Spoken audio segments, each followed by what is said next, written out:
নমস্কার প্রিয় দর্শক বন্ধু। ভগবান আপনাদের সকলের মঙ্গল করুন এবং আপনাদের সকল মনস্কামনা পূরণ করুন এই কামনাই করি। আমি অ্যাস্ট্রোলজার সৌভিক চক্রবর্তী।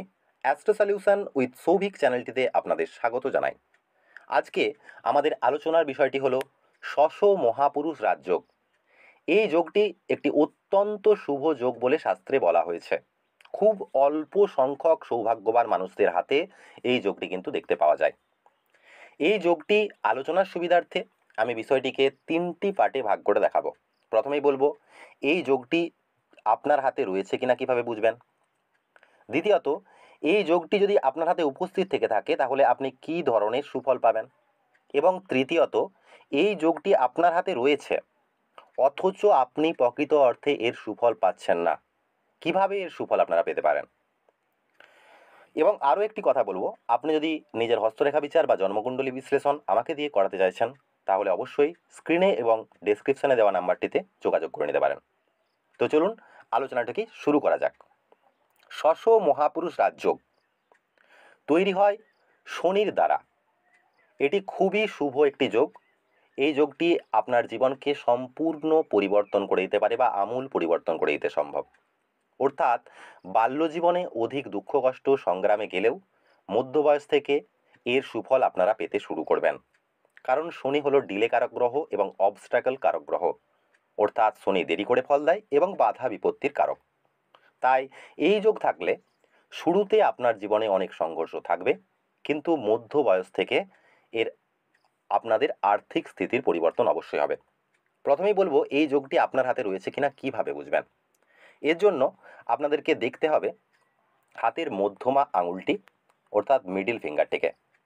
এই আঙুলটিকে অবশ্যই সম্পূর্ণ স্ট্রেট বা সোজা থাকতে হবে, কোনোভাবেই এটি কিন্তু বক্র থাকা চলবে না।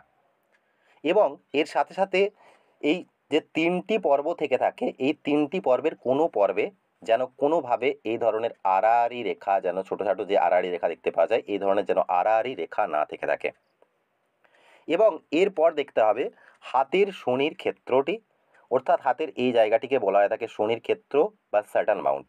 এই জায়গাটিকে অবশ্যই দেখতে হবে। এই শনির ক্ষেত্রটিকে একটুখানি ডাউন থাকতে হবে বা একটু নিচু থাকতে হবে।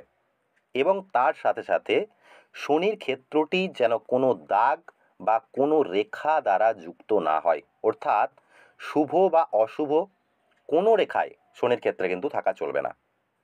এবং শনির পর্বতটি অবশ্যই একটু নিচু বা একটু দাবা বা একটু ডাউন থাকতে হবে।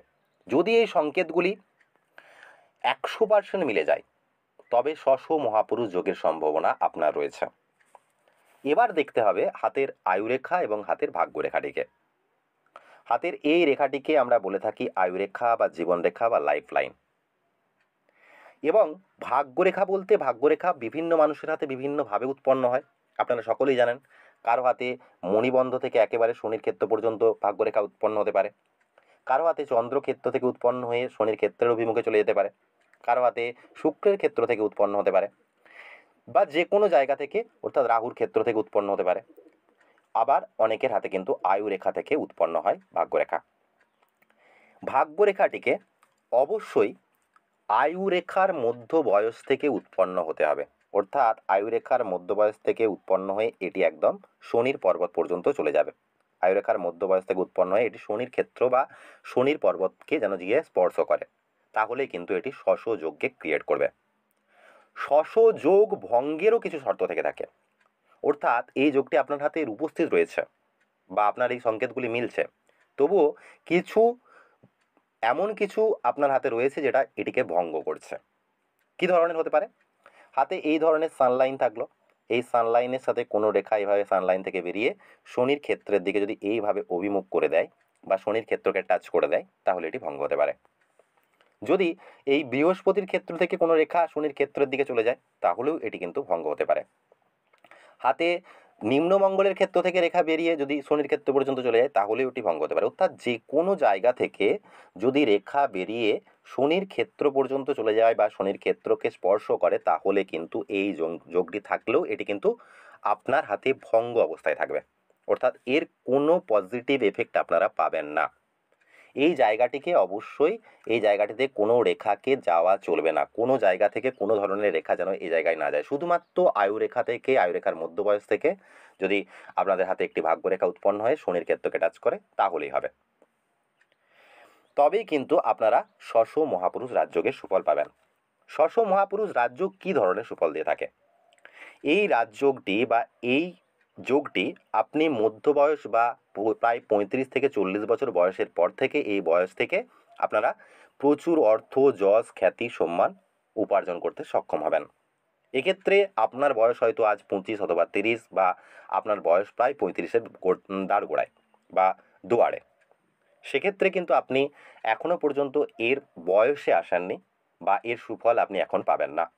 এটি মধ্য বয়সের পর থেকে, অর্থাৎ 35 থেকে 40 বছর বয়সের পর থেকে কিন্তু এর সুফল দিয়ে থাকে, তাই চিন্তা ভাবনার কোনো বিষয় নেই। কিন্তু আপনি যদি সঠিক বয়সে চলে এসেছেন বা পৌঁছে গেছেন, সেক্ষেত্রে আপনি যদি এর সুফল না পাচ্ছেন এবং আপনার হাতে 100% সংকেত মিলছে, তাহলে আমি কয়েকটি আপনাদেরকে উপায় বলবো। এটিকে অবশ্যই আপনাকে অ্যাক্টিভেট করতে হবে। কিভাবে অ্যাক্টিভেট করবেন? দেখুন, শনি হলো ন্যায়ের কারক গ্রহ, সততার কারক। অবশ্যই আপনাদের কোনো অন্যায় পথে বা কোনো খারাপ পথে রোজগারের চেষ্টা করা চলবে না, তাহলে কিন্তু এই যোগ অ্যাক্টিভেট হবে। কোনোভাবেই আপনাকে কোনো মিথ্যার আশ্রয় নেওয়া চলবে না। আমি অনেক এনজিও কর্মী, অনেক সাধু, গুরু, এই সমস্ত ব্যক্তিদের হাতে কিন্তু এই যোগটি থাকতে দেখেছি এবং তারা যথেষ্ট শুভফল কিন্তু পাচ্ছেনও। তাই নিজের হাত মিলিয়ে দেখুন, যদি আপনার হাতে এই যোগ রয়েছে তাহলে নিজেকে ন্যায়ের পথে পরিচালিত করুন এবং শনিদেবের কৃপা লাভ করতে মা দক্ষিণাকালীর বীজ মন্ত্র আপনি প্রতিদিন জপ করতে পারেন। তবেই এই যোগটির শুভ প্রভাব আপনাদের মিলবে। তো বন্ধুরা, এই ছিল আমাদের আজকের আলোচনা। যদি ভিডিওটি ভালো লেগে থাকে তাহলে অবশ্যই বলবো ভিডিওটিতে লাইক, শেয়ার এবং কমেন্ট করতে ভুলবেন না। এবং আপনি যদি চ্যানেলটিতে নতুন হয়ে থাকেন তাহলে অবশ্যই বলবো চ্যানেলটিকে এখনই সাবস্ক্রাইব করুন এবং সাবস্ক্রাইব করার পর পাশে থাকা বেল নোটিফিকেশন বাটনটিকে অল অপশনে সেট করে দিতে ভুলবেন না। আপনারা সকলেই ভালো থাকুন, সুস্থ থাকুন। আপনাদের অসংখ্য ধন্যবাদ।